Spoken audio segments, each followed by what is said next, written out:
ഇന്ന് നമുക്ക് ധ്യാൻ ശ്രീനിവാസൻ കേന്ദ്ര കഥാപാത്രത്തിലെത്തിയ സീക്രട്ട് എന്ന മലയാള സിനിമയുടെ കഥ നോക്കിയാലോ. കഥയുടെ ചുരുക്കം എന്തെന്നാൽ, നാഡി ജോത്സ്യനെ കാണാനെത്തിയ നായകനോട് ജോത്സ്യൻ അവന് വിവാഹയോഗ്യമില്ലെന്ന് പറയും. എന്നാൽ അവന്റെ എൻഗേജ്മെന്റ് കഴിഞ്ഞിരിക്കുകയായിരുന്നു. പെൺകുട്ടിക്ക് ആയുസില്ലത്രേ. അതിനെന്ത് പരിഹാരമെന്ന് നായകൻ ചിന്തിച്ചപ്പോൾ ഒരു സൈക്കോളജി പ്രൊഫസർ അവനോട് പറഞ്ഞു, പ്രപഞ്ചത്തോട് തന്റെ ആഗ്രഹം പറഞ്ഞ് ഒരു 3 പേരുടെ ജീവൻ രക്ഷിച്ചാൽ പ്രപഞ്ചത്തിന് അവനോട് കരുണ തോന്നുമത്രേ. പിന്നീട് എന്തൊക്കെ സംഭവിച്ചുവെന്നറിയാൻ എങ്കിൽ നമുക്ക് വേഗം സിനിമയുടെ കഥയിലേക്ക് കടക്കാം. സിനിമയുടെ തുടക്കത്തിൽ നായകനായ മിഥുൻ കൂട്ടുകാരായ അമ്മയ്യയ്ക്കും പ്രിൻസിനുമൊപ്പം തമിഴ്നാട്ടിലേക്ക് പോവുകയാണ്. മിഥുനാണെങ്കിൽ ഒരു മെഡിക്കൽ റെപ്പായാണ് ജോലി ചെയ്യുന്നതും. അവരുടെ 5 പേർ നല്ല തിക് ഫ്രണ്ട്സ് ആണ്. അതിൽ 2 പേർ വിവാഹം കഴിക്കാൻ പോവുകയാണ്. അങ്ങനെ വിവാഹത്തിനൊക്കെ പങ്കെടുത്ത് വരും വഴി പ്രിൻസിന്റെ നിർബന്ധപ്രകാരം നാഡീ ജോത്സ്യം നോക്കുവാനായി കയറും. തള്ളവിരൽ പതിച്ച് ഡേറ്റ് ഓഫ് ബർത്തും പേരും എഴുതിയ ശേഷം താളിയോല വെച്ചാണ് ജോത്സ്യൻ കാര്യം പറയുന്നതും. പ്രിൻസിനെ പറ്റി പറഞ്ഞതെല്ലാം കൃത്യമായിരുന്നു. പ്രിൻസിന്റെ നിർബന്ധപ്രകാരം മിഥുനെയും നോക്കും. അവന്റെ വിവാഹത്തെപ്പറ്റി തിരക്കുമ്പോൾ മിഥുന് വിവാഹയോഗ്യമില്ലെന്നായിരുന്നു ജോത്സ്യൻ പറഞ്ഞത്. പക്ഷേ മിഥുന്റെ എൻഗേജ്മെന്റ് കഴിഞ്ഞിരുന്നു. പെൺകുട്ടിയുടെ നാളും ഡേറ്റ് ഓഫ് ബർത്തുമൊക്കെ നോക്കിയപ്പോൾ പെൺകുട്ടിക്ക് ആയുസില്ല എന്നായിരുന്നു ജോത്സ്യൻ പറഞ്ഞതും. അത് കേട്ട് ദേഷ്യം വന്ന മിഥുനാണെങ്കിലോ അവിടെ നിന്നും ഇറങ്ങിപ്പോയി. ആ സംഭവത്തിന് ശേഷം മിഥുനാണെങ്കിൽ വല്ലാത്ത മൂഡ് ഓഫിലായിരുന്നു. പിന്നീട് ഒരു ഫ്ലാഷ് ബാക്ക് ആണ് കാണിക്കുന്നത്. മിഥുന്റെ അച്ഛനും അമ്മയും കൂട്ടുകാരന്റെ ബോട്ട് ഉദ്ഘാടന ചടങ്ങിന് പങ്കെടുക്കുവാനായും പോയിരുന്നു. അവിടെ വെച്ച് പാട്ട് പാടുകയായിരുന്ന കൂട്ടുകാരന്റെ മകൾ ശ്രേയയെ കണ്ട് മിഥുന്റെ അച്ഛനും അമ്മയ്ക്കും ഒരുപാട് ഇഷ്ടമായി. മിഥുന്റെ അമ്മയാണെങ്കിൽ ഇവളെ എന്റെ മരുമകളായി തരുമോ എന്ന് ശ്രേയയുടെ അമ്മയോട് ചോദിക്കും. അതിനുശേഷം ശ്രേയയുടെ ഫോട്ടോ മിഥുനെ കാണിച്ചിട്ട് ശ്രേയയെ പറ്റി പറയുമ്പോൾ മിഥുൻ പറഞ്ഞത്, ആദ്യം ഞാനൊന്ന് പരിചയപ്പെടട്ടെ, പിന്നീട് നോക്കാമെന്നായിരുന്നു. എന്നാൽ മറ്റൊരു വശത്ത് ശ്രേയയുടെ അമ്മ മിഥുനെ പറ്റി അവളോട് പറഞ്ഞപ്പോൾ, എനിക്കിപ്പോൾ കല്യാണമൊന്നും വേണ്ട, എനിക്ക് വിവാഹത്തോട് പേടിയാണ്, മറ്റേ കാര്യമൊക്കെ എന്നൊക്കെ പറയുന്ന സമയത്ത് അവളുടെ അമ്മ പറയുന്നുണ്ട്, ഒന്നവനെ കണ്ട് സംസാരിക്കേ, എന്നിട്ട് തീരുമാനിക്കാമെന്നും വീട്ടുകാർ പറയുന്നു.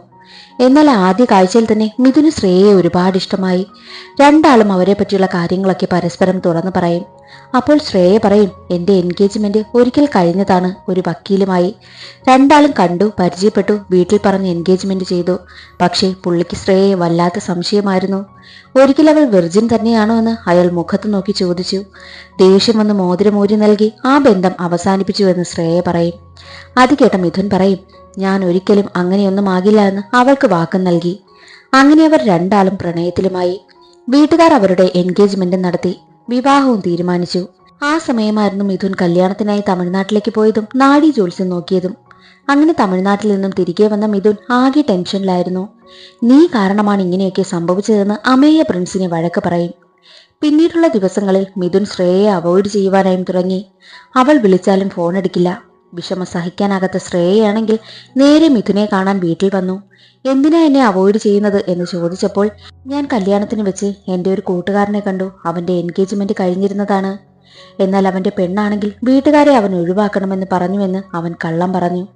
അത് കേട്ട ശ്രേയയാണെങ്കിൽ, ഞാൻ അങ്ങനെ ആകുമെന്നാണോ കരുതുന്നത്? ഞാൻ അങ്ങനൊരു പെണ്ണല്ല, മിഥുന്റെ അച്ഛനും അമ്മയും എന്റെ അച്ഛനും അമ്മയുമാണെന്ന് അവൾ പറയുമ്പോൾ മിഥുൻ അവളെ കെട്ടിപ്പിടിച്ച് കരയും. ടെൻഷനിലിരിക്കുന്ന മിഥുനെ കണ്ട് വിവരം തിരക്കിയ അച്ഛനോട് അവൻ എല്ലാ കാര്യവും തുറന്നു പറയുന്നു. അത് കേട്ട അച്ഛൻ പറയും, ജോത്സ്യൻ പറഞ്ഞത് ഒരു സാധ്യതയാണ്, അതൊരു പ്രഡിക്ഷനാണ്.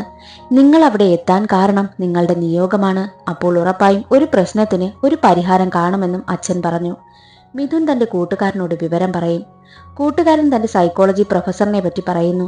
ഒരു സൊല്യൂഷൻ ഉറപ്പായും കിട്ടുമെന്ന് പറഞ്ഞ് പ്രൊഫസറിനടുത്തേക്ക് കൂട്ടിക്കൊണ്ടുപോയി.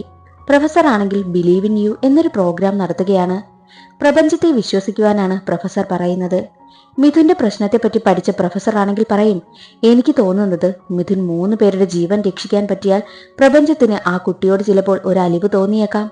അത് കേട്ടതും മിഥുനാണെങ്കിൽ എന്ത് ചെയ്തിട്ടായാലും ശ്രേയയെ രക്ഷിക്കണമെന്ന് തീരുമാനിച്ചു. ഒരിക്കൽ മെഡിസിൻ കൊടുക്കുവാനായി ഹോസ്പിറ്റലിൽ എത്തിയപ്പോൾ അവിടെ ഒരു ഡോക്ടറിനെ കാമുകൻ കുത്തുവാനായി ഓടിക്കും. ചോരയിൽ കുളിച്ച് ഓടി വന്ന ഡോക്ടറിനെ രക്ഷിക്കുവാനായി നോക്കിയെങ്കിലും പറ്റിയില്ല. ആ ഡോക്ടർ മരണപ്പെട്ടിരുന്നു. കാമുകനെ വിവാഹം കഴിക്കാതെ മറ്റൊരു വിവാഹം ഉറപ്പിച്ചതിന് കാമുകൻ ചെയ്തതായിരുന്നു അത്. മിഥുനും നല്ല വിഷമമായി. എന്നാൽ ഒരിക്കൽ രാത്രി ഫുഡ് കഴിക്കാനായി ഒരു തട്ടുകടയിൽ കയറിയ മിഥുനാണെങ്കിൽ ഒരാളെ നാട്ടുകാർ ഓടിക്കുന്നതും തല്ലുന്നതും കാണുന്നു. മിഥുൻ നാട്ടുകാരിൽ നിന്നും അയാളെ രക്ഷിച്ച് ഹോസ്പിറ്റലിലും എത്തിച്ചു. എന്നിട്ട് അയാളോട് പറയും, ആരുമില്ലാന്നൊന്നും വിചാരിക്കണ്ട, ഞങ്ങളൊക്കെയുണ്ട് എന്ന് വാക്ക് നൽകുന്നു. അയാൾക്കാണെങ്കിൽ സങ്കടവും സന്തോഷവും ഒക്കെയാകുന്നു. മിഥുനോട് നന്ദിയും പറയും.